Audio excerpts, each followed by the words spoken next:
আলাইকুম। আজকে সিম্পল একটা রেসিপি দেখাবো, যেটা হচ্ছে বেগুন চপ। যেটা আমি ব্যাটারটা এইভাবে গুলিয়ে নিয়েছি। অনেকে ব্যাটারের মধ্যে আপনার বেকিং সোডা বা বেকিং পাউডার অনেক কিছু দিয়ে থাকে ফোলার জন্য, কিন্তু আমি কিছুই দিইনি।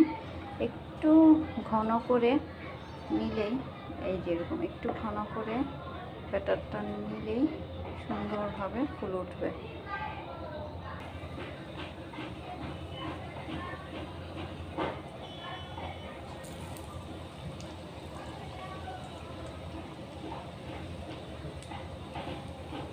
ডুবো তেলে ভাজতে হবে, আর চুলার আঁচটা একটু বাড়তি দিতে হবে, কারণ বেগুনি ভাজার সময় একটু চুলার আঁচটা বাড়িয়ে দিলেই ফুলে ওঠে।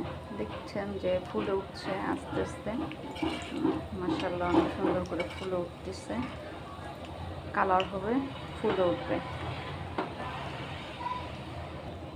দেখা যাচ্ছে অনেকটাই ফুলে উঠেছে এখানে। আমি সবসময় বেগুনি ভাজলে এভাবে ফুলে উঠে।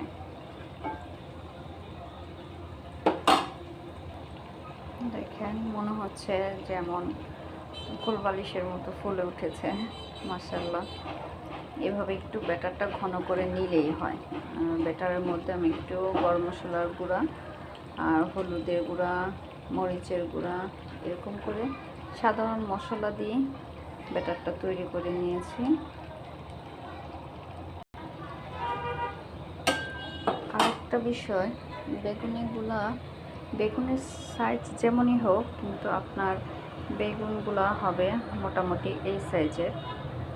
কাটার সময় বেশি পাতলাও করতে পারবেন না, আবার বেশি মোটাও হবে না।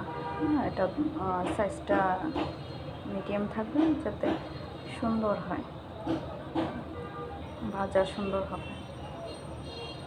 আমি এখন উল্টে দিয়েছি, উল্টে দেওয়া হয়ে গেছে। এগুলো এই পাশটা হয়ে গেছে, এখন ওই পাশটা হলে আমি তুলে নেব।